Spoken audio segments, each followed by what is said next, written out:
Catholic News Roundup is brought to you in part by PewSitter.com, your online Catholic newspaper for the third millennium, CatholicMediaCoalition.org, in line with the Church, online with the world. And TheAmericanCatholic.com, politics and culture from a Catholic perspective.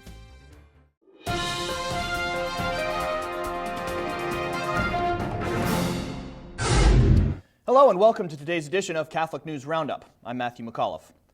Constitutional questions stonewalled. The White House press secretary says forcing Catholics to accept a law that eradicates their right to religious liberty does not challenge their constitutional rights. Despite repeated attempts from reporters at a press conference this week to get Jay Carney to address the violation of freedom of religion the Obamacare mandate represents, he kept repeating multiple times, quote, "I don't believe there are any constitutional rights issues here," end quote. He called the Obama administration's relationship with the Catholic Church robust, saying that the Affordable Care Act strikes an appropriate balance between respecting religious beliefs and increasing access to what he calls, quote, important preventative services, end quote. Meanwhile, the Obama administration is taking another legislative swipe at the Catholic Church by appointing Andrew Hurwitz to the Ninth Circuit Court of Appeals in California, a lawyer who helped engineer the outcome of Roe v. Wade to legalize abortion. Pro-life Komen? Doubtful. Pro-lifers are celebrating media reports that Komen for the Cure is cutting ties with Planned Parenthood, but don't start putting on your pink ribbons just yet. Leslie Ahn, spokeswoman for Komen, specifically says that pressure tactics from the pro-life movement had nothing to do with the decision, and in fact, when commenting on their continuing relationship with Planned Parenthood, Ahn said, quote, "We want to maintain a positive relationship with them. We are not making any judgment," end quote. The Alliance Defense Fund praises Komen in a statement, quote, "for seeing the contradiction between its life-saving work and its relationship with an abortionist that has ended millions of lives," end quote, when no such admission has been made by the Komen organization.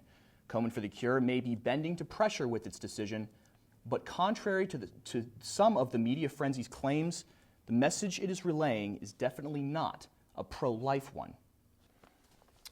Media frenzy.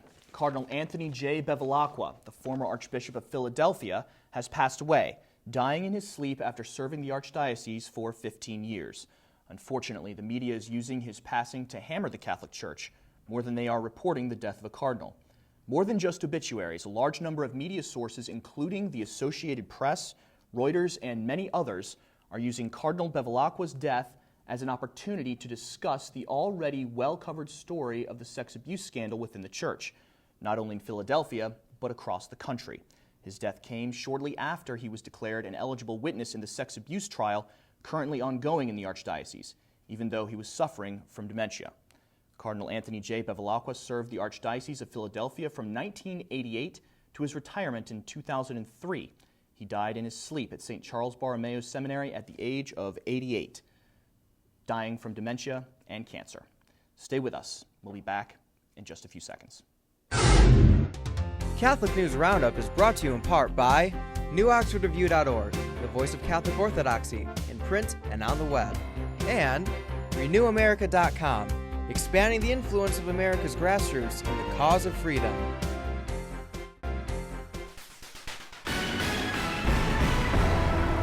Romney romps Florida. Mitt Romney has won the Florida primary, and as candidates prep strategies heading into their state tours before Super Tuesday, he is now the first candidate to have a serious edge in the GOP nomination race. Romney received 46% of the Florida vote, while Gingrich got 32%, and Rick Santorum rounded out third with 13% of Sunshine State voters.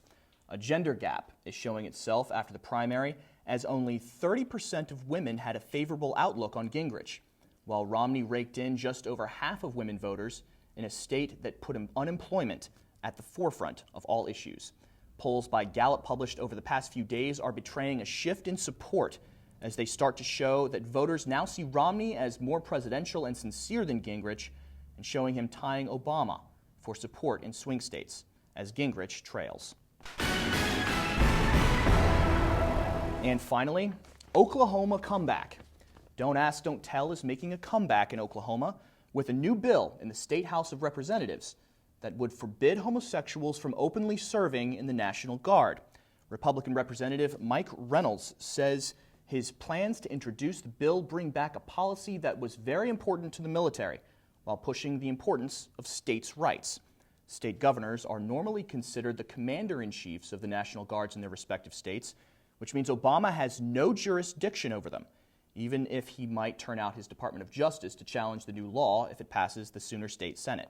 However, facing down Obama on this issue doesn't really scare Reynolds, who says, quote, "I don't think we ought to legislate based on a fear of what Barack Obama and his interpretation of the Constitution is," end quote. A similar law failed to pass the Virginia House of Representatives last year. I'm Matthew McAuliffe. Thanks for tuning in today.